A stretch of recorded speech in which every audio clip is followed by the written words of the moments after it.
बिलावल साहब, सोच काबिल तहसीन है, लेकिन इस सोच को हकीकी बनाने के लिए, प्रैक्टिकल बनाने के लिए पॉलिसीज़ की ज़रूरत होगी, और आपके मंशूर में उन पॉलिसीज़ का जिक्र और हवाला दिया गया है। अब पॉइंट टू पॉइंट अगर मंशूर पर आएँ तो मैंने देखा कि उसमें हेल्थ केयर का जिक्र है सबके लिए, उसमें हंगर केयर फॉर ऑल उसका जिक्र है, उसमें यूथ का जिक्र है, इसके अलावा उसमें गुर्बत मिटाओ ये जिक्र है, भूख मिटाओ जिक्र है, खुशहाल किसान और ग्रीन इनिशिएटिव, इस जैसे क्लाइमेट पर उस पर बात की गई है तफसीलन। जो व्हाट पार्ट है इज वेरी मच क्लियर, लेकिन जो व्हेन और हाउ पार्ट है कि कैसे इसको, उस पर भी मैंने देखा कि उसमें रोशनी डाली गई आपके मंशूर में, लेकिन अभी भी उस पर कुछ सवालात और खदशात बरकरार हैं how part and when part पर, कि ये कितना हकीकी मंशूर है और इसके अलावा ये कितना सस्टेनेबल होगा। मेरा ख्याल में यही सस्टेनेबल तरीका है हमें आगे बढ़ने के लिए। पाकिस्तान जिस मुआशी बहरान से गुजर रहे हैं, मैं समझता हूँ कि जिस तरीके से हम सालाना 1500 अरब रुपया अपना अशराफिया को सब्सिडीज की सूरत में देते हैं, बहुत जरूरी है कि ये मुश्किल फैसला लिया जाए कि उन तमाम सब्सिडीज को बंद करके हम उसी पैसा को अपने गुर्बत मिटाने के लिए, भूख मिटाने के लिए, किसान को खुशहाल बनाने के लिए, उनको फसल की कीमत दिलवाने के लिए, मजदूरों को मेहनत का सिला दिलवाने के लिए हम ये पैसा इस्तेमाल करें। वैसे ही जो हमारा वफाकी हुकूमत है, उस वफाकी हुकूमत में तकरीबन 17 ऐसे वजारतें हैं जो कि 18वीं तरमीम के बाद 2015 से इस पे डेवोल्यूशन करके वो तमाम वजारतें बंद होना चाहिए थे, मगर इसलिए कि मियां साहब भी 18वीं तरमीम में यकीन नहीं रखता, खान साहब भी 18वीं तरमीम में यकीन नहीं रखता था, तो उन्होंने इस पे अमल दरामद ना करते हुए सालाना पाकिस्तान के अवाम का 300 अरब से ज्यादा रुपया जाया किया है इन वजारतों के चलाने में।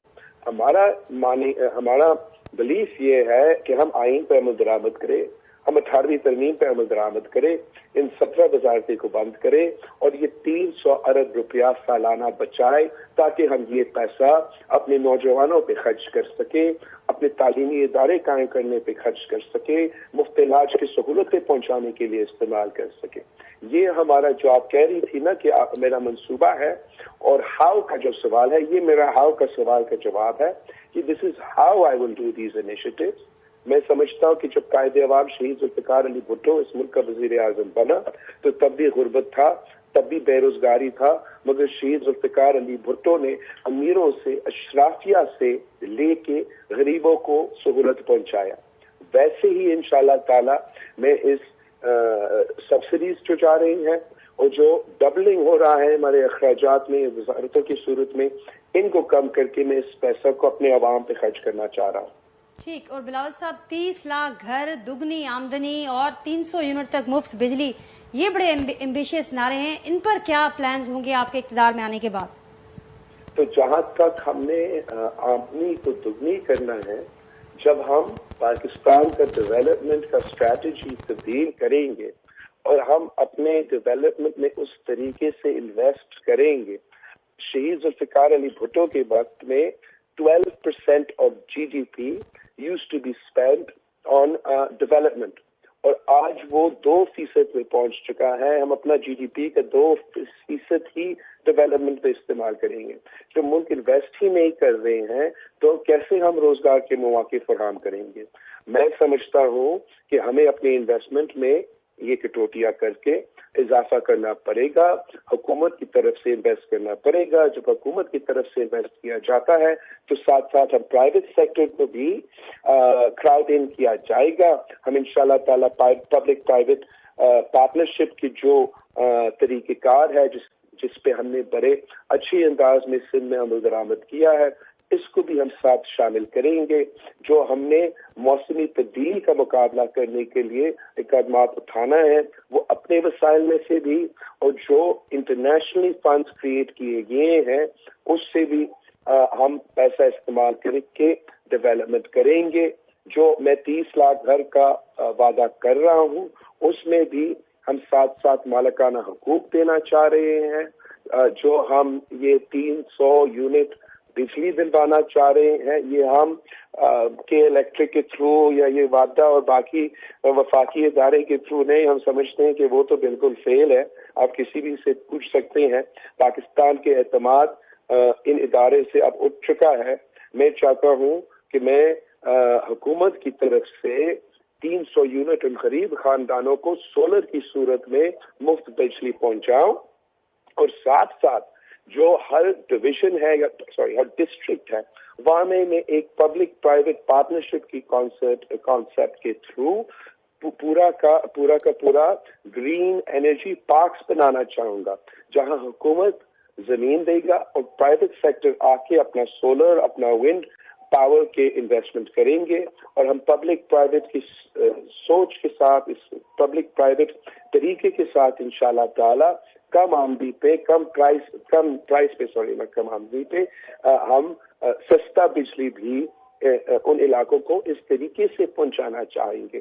ہم جانتے ہیں کہ عوام ان مشکلات سے گزر رہے ہیں، اور ان مشکلات کو ایڈریس کرنے کے لیے ایک بہت اگریسو اور بولڈ سٹیپس لینے پڑیں گے اس پیسہ کا بندوبست کرنے کے لیے، اور پھر اس کو ہم انشاءاللہ تعالی عوام پہ خرچ کریں گے. 30 لاکھ گھر کے جو بات ہے اس پہ تو ملک بھر میں سوال تو اٹھائے جا رہے ہیں، مگر سیلاب متاثرین کے لیے میں جو گھر سندھ میں نے شروع کیا ہے ان کو پکا گھر دلوانا، ان کو مالکانہ حقوق دلوانا، وہ منصوبہ 20 لاکھ گھر کے لیے ہے. اگر ہم سندھ میں 20 لاکھ گھر بنا رہے ہیں تو کوئی وجہ نہیں ہے کہ ہم ملک بھر میں 30 لاکھ گھر نہیں بنا سکتے. ٹھیک بلاول صاحب، چیلنجز کیا فورسی کر رہے ہیں آپ امپلیمنٹ کروانے میں منشور کو؟ میں سمجھتا ہوں، میں تو 18 مہینے وفاق میں رہ کے آیا ہوں. میں جانتا ہوں کہ وفاقی بیوروکریسی کا ایٹیٹیوڈ کیا ہے. ان کا ایٹیٹیوڈ کچھ ایسا ہے کہ نہ انہوں نے کچھ کرنا ہے نہ انہوں نے کسی اور کو کچھ کرنے دینا. ہمیں لڑ جگہ کے اس منشور پہ عمل درآمد کرنا پڑے گا، مگر یہی طریقہ ہے. We can't continue to spend beyond our means.